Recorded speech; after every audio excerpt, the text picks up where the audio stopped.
ሰላም እንዴት ናችሁ? ውድ የአስኳላ አካዳሚ ተከታታዮች፣ ዛሬ ደግሞ የአማርኛ ፊደላትን እጅግ በጣም በጥንቃቄ ከሌሎች ፊደላት በምን እንለያቸዋለን፣ እንዲሁም ደግሞ የሌሎችን ፊደላት እንዴት አድርገን ነው ማየትና ማወቅ የምንችለው። አሁን ለምሳሌ ከሀን ከለለንም ከሀመርሃ እንዴት አድርገን ነው ለይተን በደንብ አድርገን አውቀን ማወቅ የምንችለው ወይም ደግሞ ማንበብ የምንችለው የሚለውን ከዚህ እናያለን ማለት ነው። ስለዚህ በእያንዳንዳቸውን ፊደላት እነዚህ በማክበብ እንዲሁም ደግሞ በሌላ ስታይልም እንደዚህ እያሰመሩም ቢሆን አሳያቸዋለሁ። እናንተ ቪዲዮውን ከመጀመሪያው ጀምራችሁ እስከ መጨረሻው በማየት እንዲሁም የአማርኛ እውቀታችሁን እንድታዳብሩ እንላለን ማለት ነው። ስለዚህ በመጀመሪያ አሁን የምናያቸው ከሀ እስከ መጨረሻ ያሉት ፊደላት ልዩነታቸው ምንድነው? እሱን በደንብ አድርገን እናያለን ማለት ነው። እሺ ውድ ተከታታዮቼ፣ ከዛም በፊት ግን እንዲሁም በኦንላይን መማር የምትፈልጉ እዚህ ጋር በተቀመጠው ስልክ በቴሌግራም፣ በኢሞ፣ በዋትሳፕ እንዲሁም ደግሞ በሌሎች በምትጠቀሙባቸው በማንኛውም በሶሻል ሚዲያዎች ሀይ ልትሉን ትችላላችሁ። እኛም እናስተምራለን ማለት ነው። አንድ አስተማሪ ለአንድ መምህር ከሰኞ እስከ አረብ ድረስ እናስተምራለን ማለት ነው።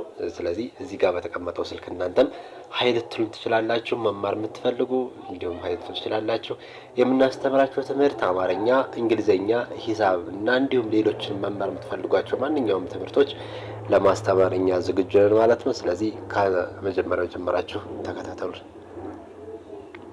እዚህ ጋር የምታዩቸው እዚህ ጋር የምታዩት እነዚህ የምታያቸው በሙሉ የፊደሉ የመጀመሪያ ፊደል ናቸው ማለት ነው። የመጀመሪያ ፊደል ናቸው ማለት ነው። ቀጣዮች እነዚህ ደግሞ ሁለተኛ ፊደል ይባላሉ። እነዚህ ደግሞ ሶስተኛ ፊደል ይባላሉ። እነዚህ ደግሞ አራተኛ ፊደል፣ እንዲሁም አምስተኛ ፊደል፣ እነዚህ ደግሞ ስድስተኛ ፊደል፣ እነዚህ ደግሞ ሰባተኛ ፊደል ይባላሉ። ውድ ተከታታዮች፣ አሁን እናንተ ማየትና ማወቅ ያለባችሁ የትኛውን ነው? ሀ ይችኛዋ ሀ ከሁ በምንድን ነው የምትለየው? ተግባባን? ይቺ ሀ ከሁ በምን ትለያለች?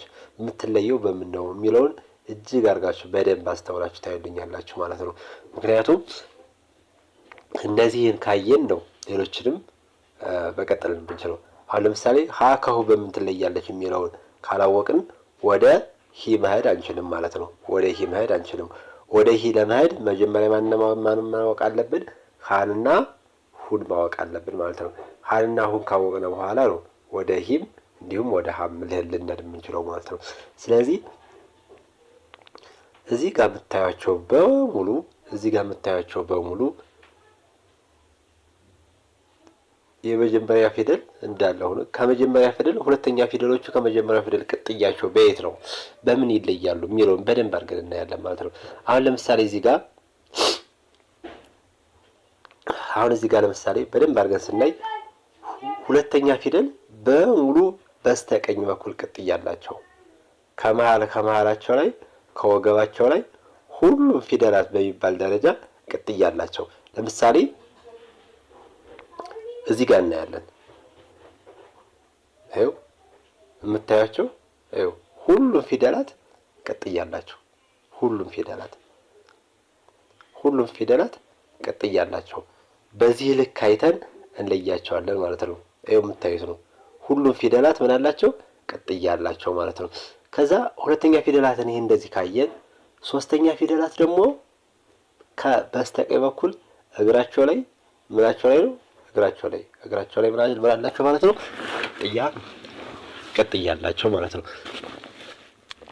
እነዚህ ግን የመጀመሪያ ፊደላት የሁለተኛ ፊደላት ከመጀመሪያ ቀጥሎ ያሉት ሁለተኛ ፊደላት ግን ቅጥያቸው ምን ላይ ነው? መሀል ላይ ነው።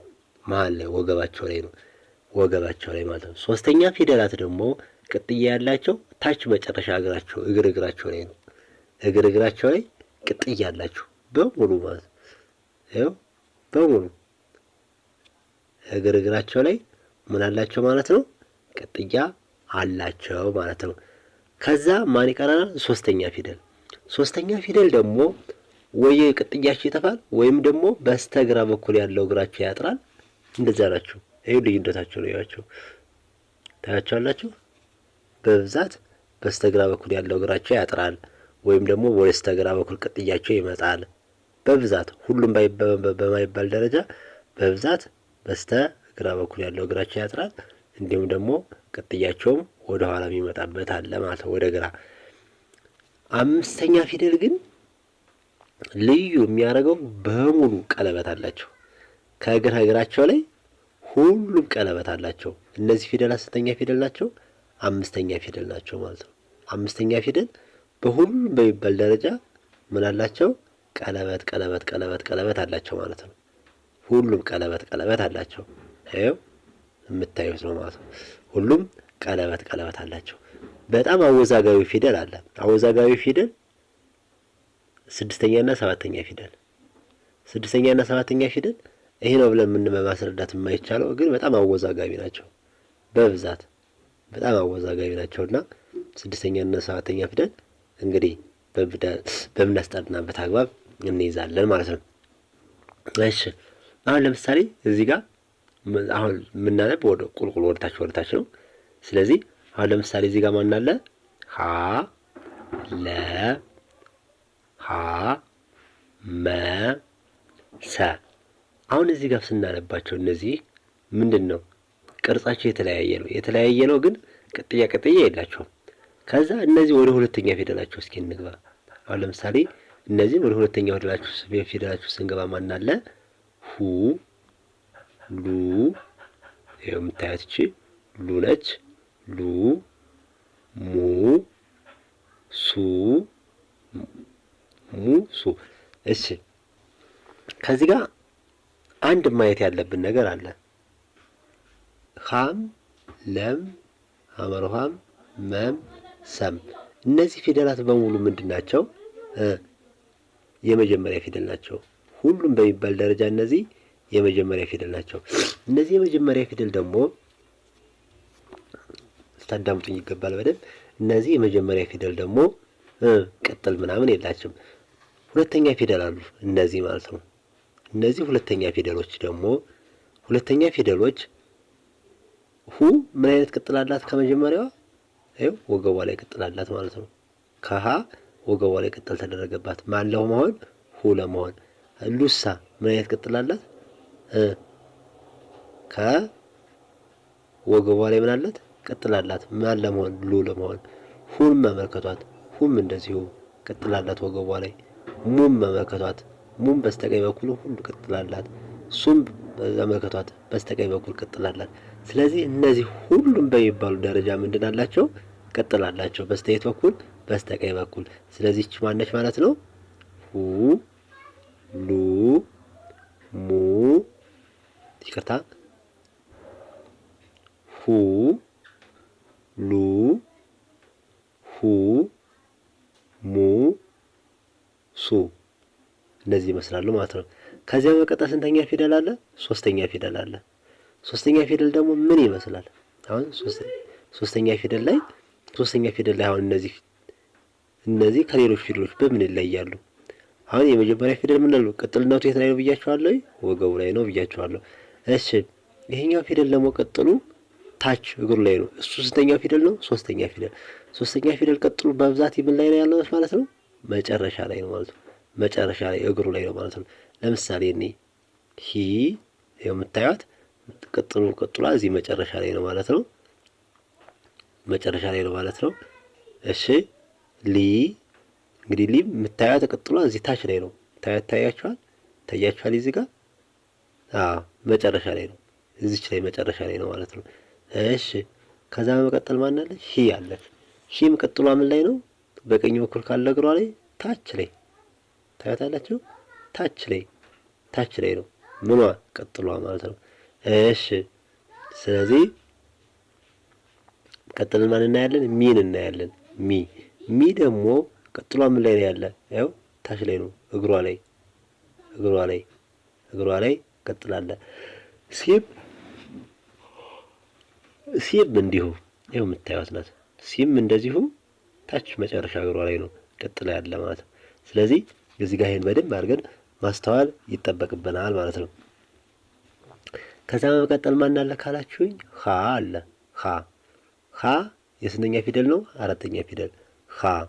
ሀ እንግዲህ ይህን ቅጥያዋን ብቻ ነው የቆረጣት እንጂ ተመሳሳይ ነው። እዚህ ጋር የነበረችውን ይህን ቅጥያ ነው የቆረጠ። ሌላው ተመሳሳይ ነው። ላ ደግሞ በስተግራ በኩል ያለችዋ እግሯ ትቆርጣለች ወይም ደግሞ ታጥራለች። አይው እዚህ ጋር የምታዩት ማለት ነው። እዚህ ጋር የምታዩት ማን ታጠራለች ማለት ነው። በስተቀኝ በኩል ያለችው እግሯ አመርሃ ደግሞ በስተቀኝ በኩል ያሉ ሶስቱ እግሮቿ ያጥራሉ። ሁለቱ እግሮቿ ያጥራሉ። ሶስቱ ሳይሆን ሁለቱ እግሮቿ ያጥራሉ ማለት ነው። ስለዚህ በዚህ አረክ ልታዩት ይገባል።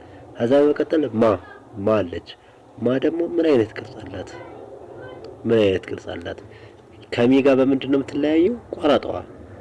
ቆራጣዋን ብቻ ቆራጣዋን መቀነስ ብቻ ነው ማለት ነው። ይኸው እዚህ ጋር ያለችው ቆራጣዋን ብቻ ስትቀነስ ማ ትሆናለች ማለት ነው። ሳ ደግሞ እዚህ ጋር የምታዩት ሳ ፊደል አለች። ሳ ደግሞ ምን አይነት ቅርጽ አላት? ሳ ደግሞ የሲ ቅጥያ ምን ይላል? ይቆረጣል ማለት ነው። ሳ ደግሞ ይችን ትመስላለች።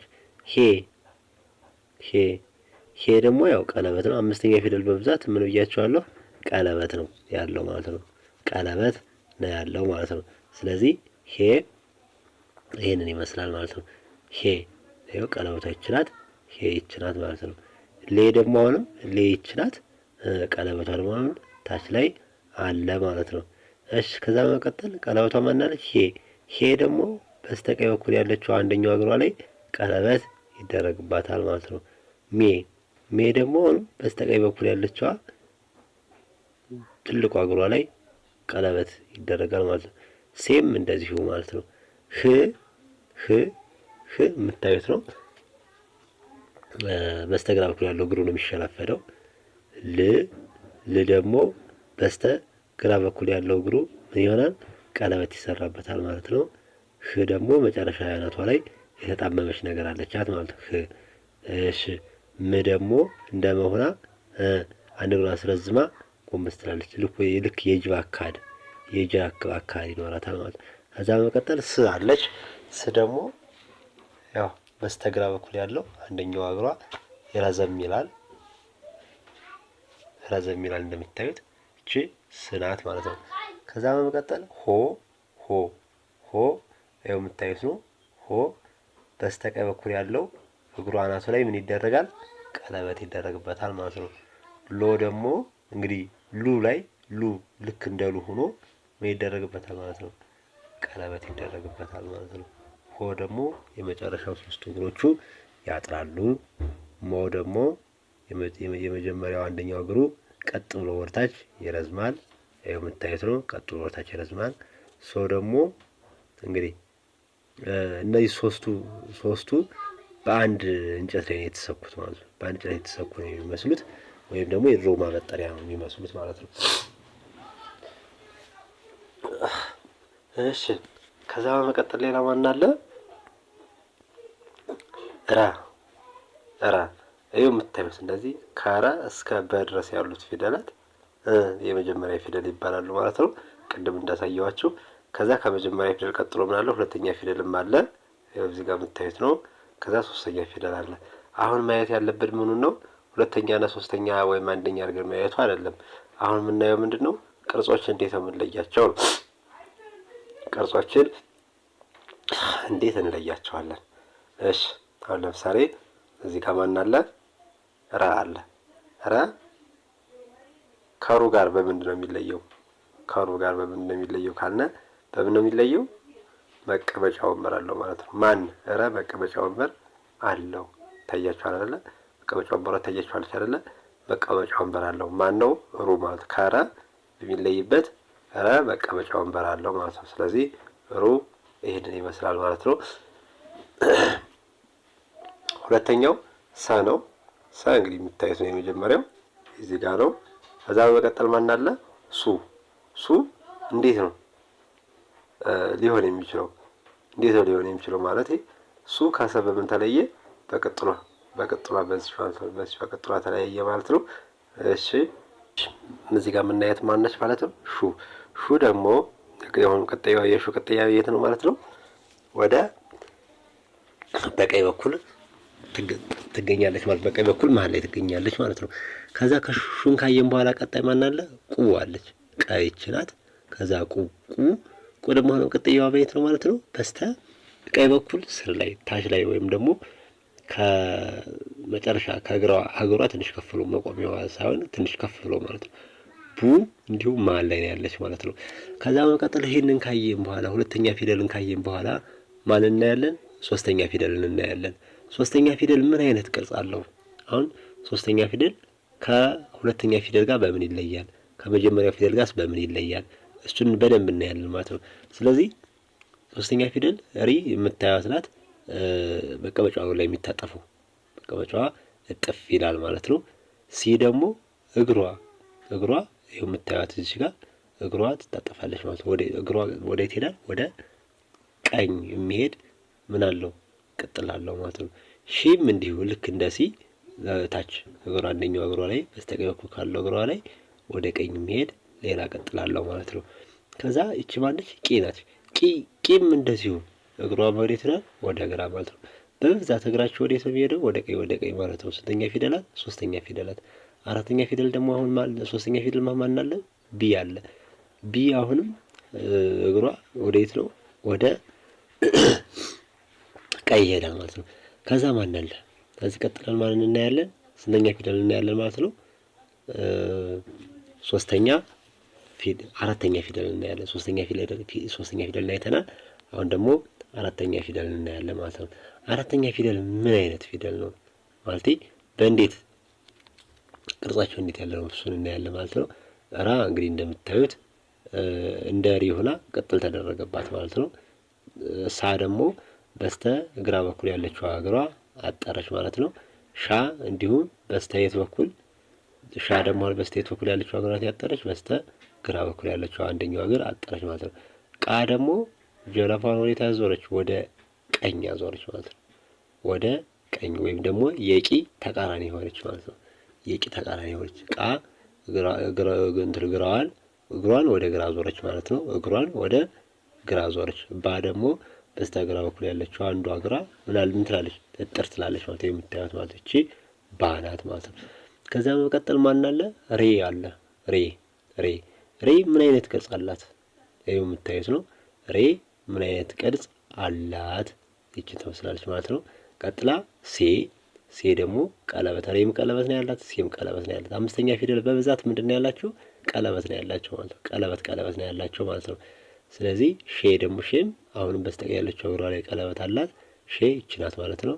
ቄም በስተግራ ላይ ያለችው በስተቀኝ በኩል ያለችው እግሯ ቀለበት አላት። ይኸው ቄ ይቺ ትመስላለች ማለት ነው። ቤም ደግሞ በስተቀኝ በኩል ካለው አንደኛው እግሩ ላይ ምን አለ? ቀለበት አለ። ቤ ነው ማለት ነው። ይሄ ቤን ይሄን ይመስላል። ከዛ ቀጠል ማን አለ? ር አለ። ከር በመቀጠል ስ አለ። ከስ በመቀጠል ሽ ቅ ብ። እቺ ማናት? ብ ናት ማለት ነው። ከዛ ይቺስ ሮ ሶ ሾ ቆ ቦ ይህንን ይመስላሉ ማለት ነው። ስለዚህ ከሀ እስከ በ ያሉትን ዛሬ አይተናል ማለት ነው። ነገ ደግሞ ከበ ቀጥሎ ያሉትን ሁሉንም ፊደላት በአንድ እናያለን ማለት ነው። ክፍል አንድ ይህን ይመስል ነበረ። ነገ በሌላ ቪዲዮ እስከምንገናኝ መልካም ጊዜ